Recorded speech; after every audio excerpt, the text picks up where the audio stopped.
All right. Excuse me. Good morning, gang. We'll get the doors open up here for Tradingology.com trading room for Monday, July 27th. And welcome to a Monday. See if my speakers, I don't believe they're not muted. We'll just turn them up a little bit so I can hear you. Good morning. Hey, good morning, Dave. How was your weekend? Nice, actually. The weather was absolutely fantastic for a change. Nice. Today it got steamy hot again. Starting to cook a little, yeah. It was a hot one, really super humid here. So I had another weekend away, but it wasn't 95, so that was nice. Nice. It was still humid. You're out in the country someplace, right? You were out in the woods. Yeah, we're out by a couple lakes again. So it's got to be a little bit cooler there. Yeah, we're right around 80s this week, low 80s. That's not bad. Nice. We'll take it. Yeah. How's everybody doing? Who we got today? Let's see, Kevin's in the house as always. Good morning, Kevin, and Curtis is out there. Morning, Kevin. Morning, Curtis. A couple other latecomers I'm sure will come in. We'll remind the room over here, since this is our first Monday of our new schedule. That's right, yeah.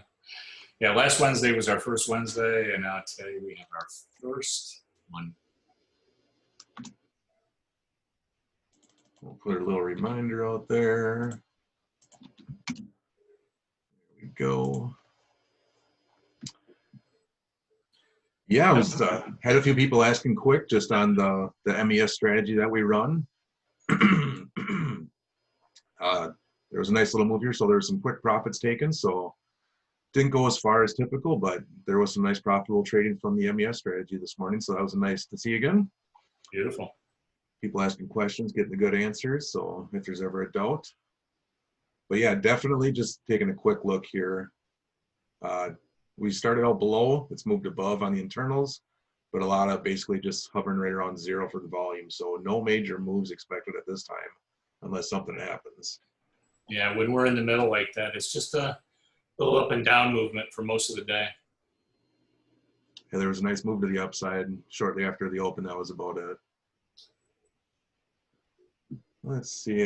Curtis, there's the chat. Yeah, good morning, Curtis. Good to see you. Get the chat where I can see it here. There we go. So I don't know if you saw it, but there's a coronavirus vaccine study that began today with 30,000 people in the trial. Oh, are they doing like the stage 2 or round 2 or whatever? I did hear a few. They're at stage 3. Interesting. Yes. So I think, it's going to give a little bit of a boost to the market, but I mean, it's not huge. We've already had so much of this baked in, I think. Mm-hmm. We're probably not going to see a huge, and it's Moderna.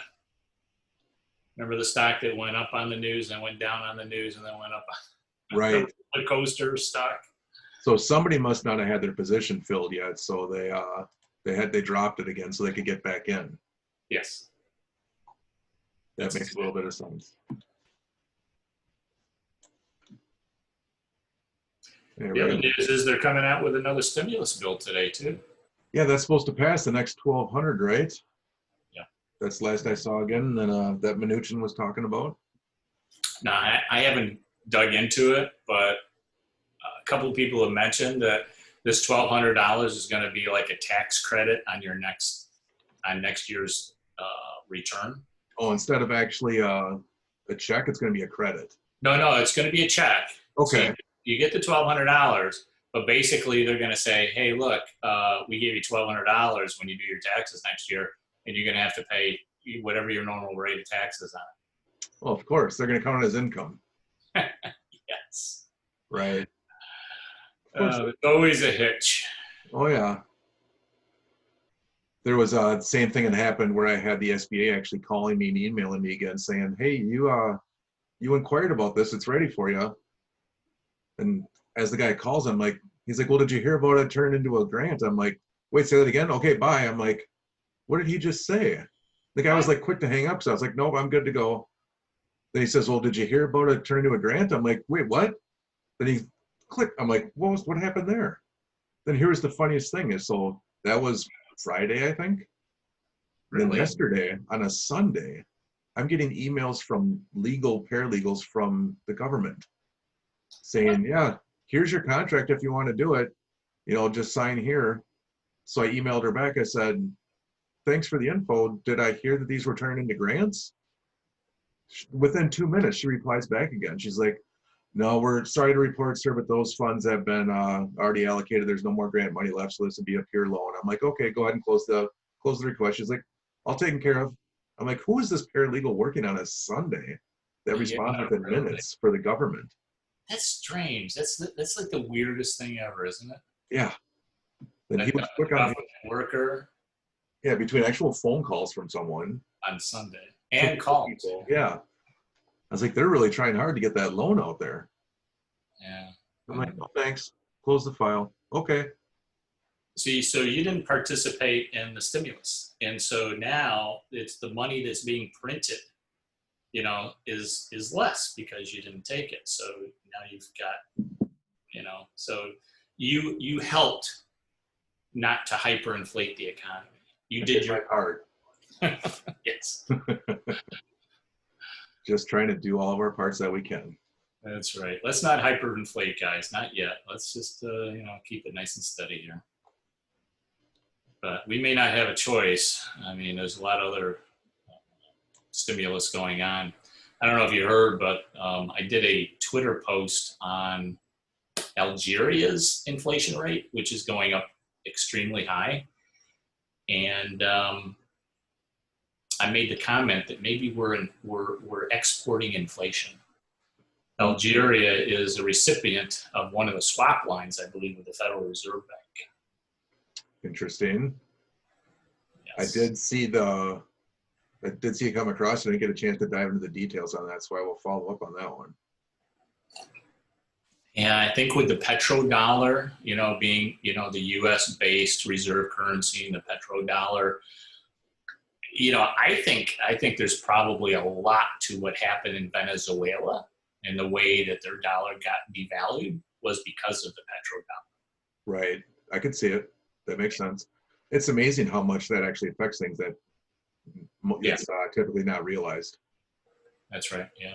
Everyone wants to think that we're going green and electric cars, but so much of this world is still driven on oil and petrol. That is the base economy. It is. I mean, when you think of all the products that oil is part of, it's plastics.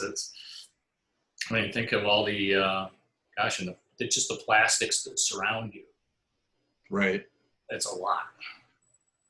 Which is the problem now, right? Also in the oceans, this floating plastic island that's out there because there's just so much waste. And I always get crazy just whenever I see a landfill. I'm like, why do we even have landfills in the first place? Yeah, really. So yeah, plastic everywhere. They say it's, awesome renewable. Yeah, it doesn't go away. That's the other bad part. Yeah. Oh, nice little pump up if anyone's still playing around with that level. Another good opportunity to take profit coming.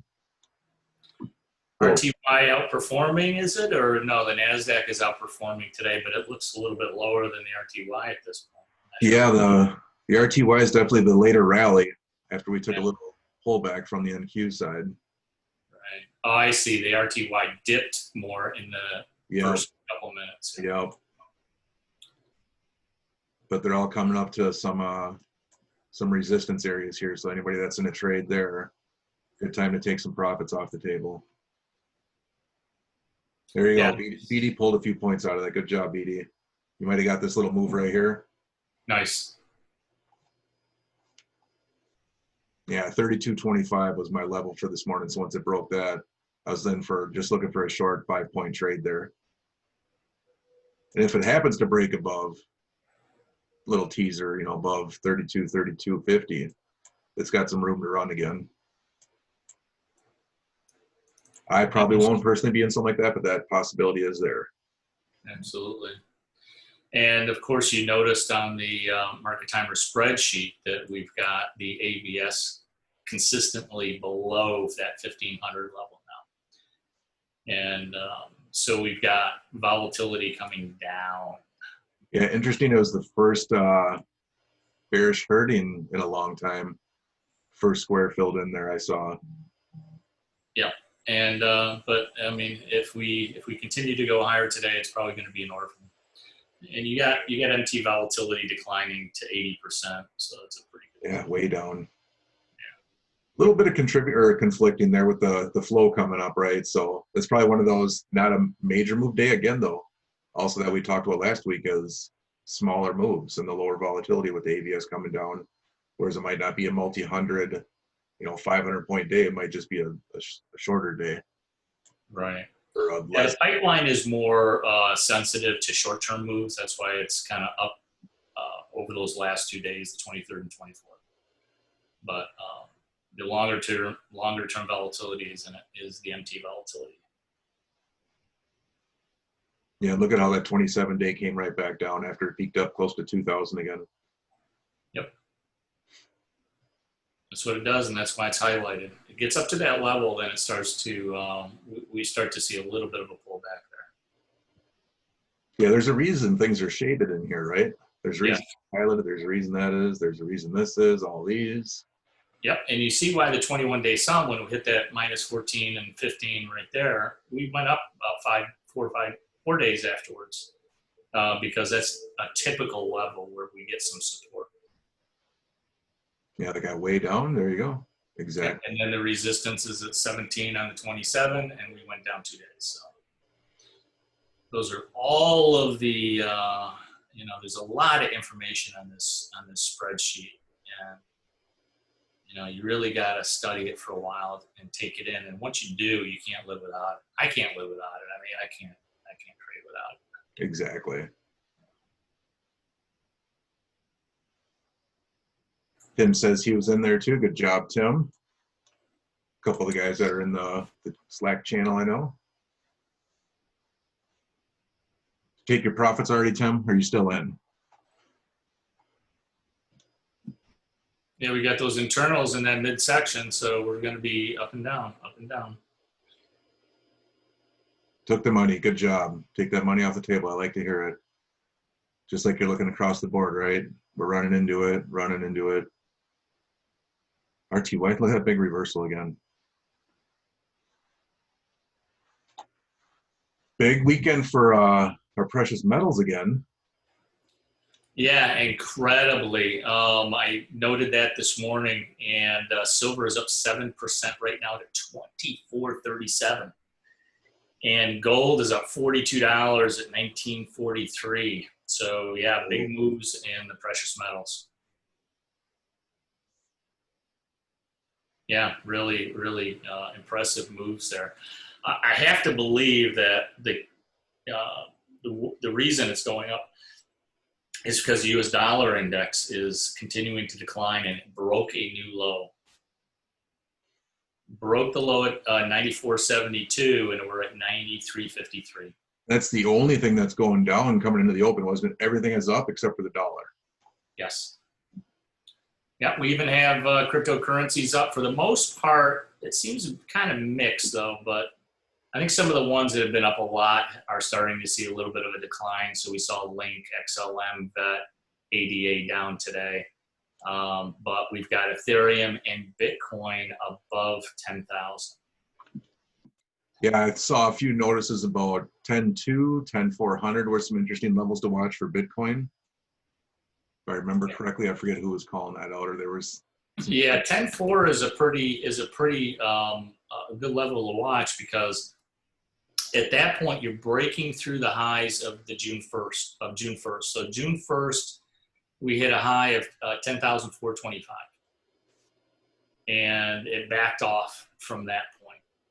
So that's kind of the area I'm watching. If we close above 10,425, we could see 14,000 easily. And Ethereum just keeps pumping up, man. It was down. It was 250. Now it's like 324. Jeez. Yeah, there you go, guy. Right, high at 10,394. Yeah. So you just said as I was pulling it up, and I didn't hear the number. Yeah, 10,425 is the previous high if you go back to a weekly chart. A little bit of longer term there. Yeah, it's that one right to the left of where we are right now. Okay. Oh, right here. Yeah, right there. Yeah. Now that says 10.4. Interesting. Yeah, that's Bittrex, so maybe they rounded something. I don't know. Yeah, 10.425 on Coinbase. Interesting. Interesting how they can report different like that. Well, I mean, this is kind of like the way their arbitrage opportunities with the different exchanges, because they're not really, the pricing is still pretty early. It's kind of, it's not as mature as stock markets. When you get an arbitrage opportunity, stock markets have eliminated that across exchanges. So if Apple is trading here on 2 exchanges, it trades on the NASDAQ and the NYSE. Those arbitrage opportunities are immediately closed by market makers. But in Bitcoin, it's not the case. They can't do that yet, right? Yeah.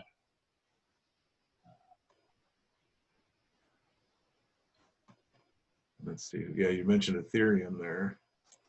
Yeah, Ethereum is just absolutely doing, is moving up higher too. I think there was some news about a week ago, maybe the middle of last week, where they said that developers said, hey, the staking for Ethereum is probably going to take place. Yeah, there it was back there when it was about $240. They are going to do staking this year. Vitalik Buterin, who leads the Ethereum Foundation or whatever, said it probably wouldn't happen until next year. But a couple of developers came out and said, no, I think we're good for this year.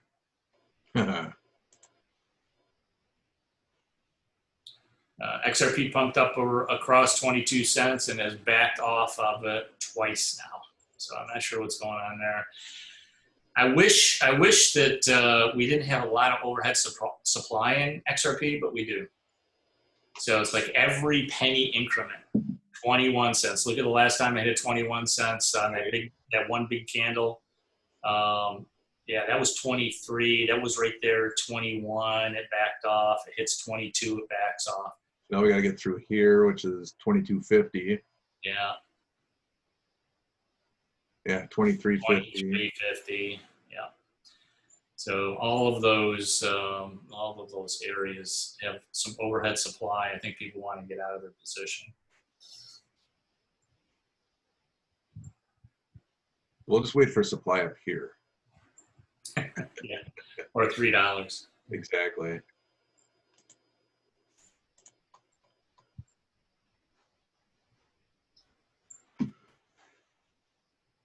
Let's see, no big burning questions there. Let me know. Any questions, guys? Remember, we're doing kind of shorter trading rooms, so we're gonna wrap up in about 10 minutes. If anybody's got a question. Yep, I do have a call exactly at the top of the hour, so we will be ending before a few minutes before, maybe 1 or 2. So we got about 5-7 minutes left. I don't know if you got the email or not, but somebody had asked me a question about the VXX spreadsheet, and I did make a mistake on it, converting over my statement, and I made an error on the June 10th entry. So I sent you a correction on it, so you can upload that. Okay, perfect.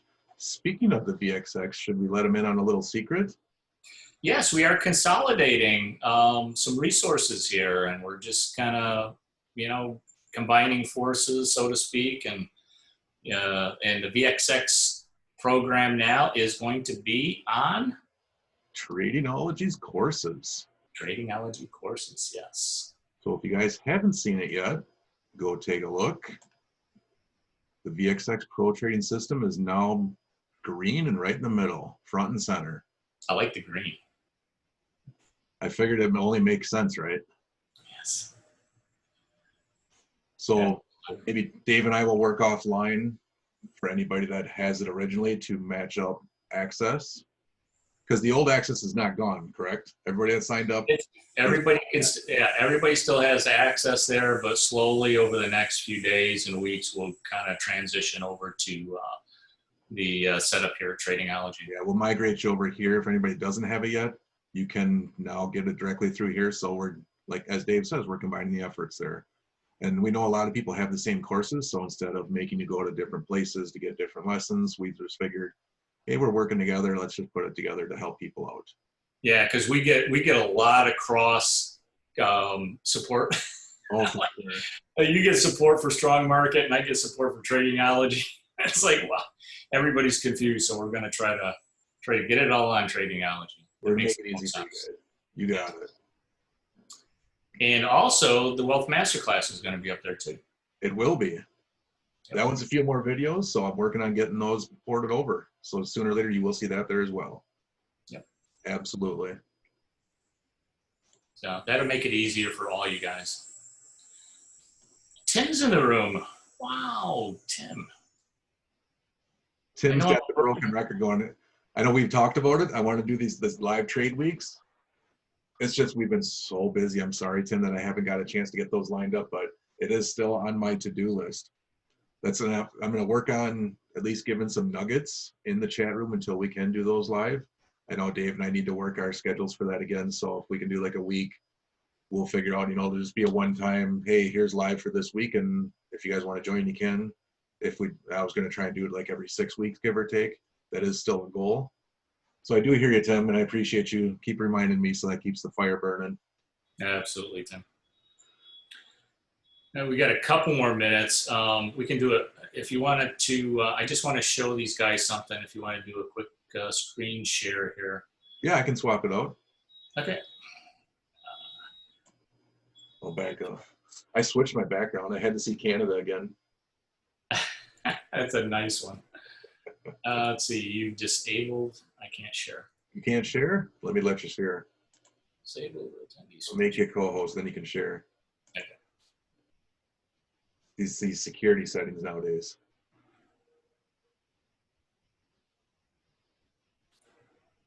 There we go. So I have, in addition, I'm duplicating all my trades on the Thinkorswim platform just because I don't have to worry about privacy. On the Tastyworks, they don't have a privacy setting, which is very, very odd. And a couple of people have asked me how to do entries on Tastyworks. And I will do that. It's just going to take time to edit it because I have to block out my account number and my balances and stuff. So for now, I'm just going to duplicate what I'm doing on Tastyworks in the Thinkorswim paper trading platform. But one of the strategies, in addition to VXX, you can see VXX down here is my biggest winner because I have a couple of positions on from the August 14th expiration and the August 21st expiration. And both of them are doing pretty well. In fact, this one's getting close to being taken out and taking profits on those. But I'm also doing a lot more naked put options, selling premium. And you do need an account that's like, you need a little bit bigger account, 100 to 200,000.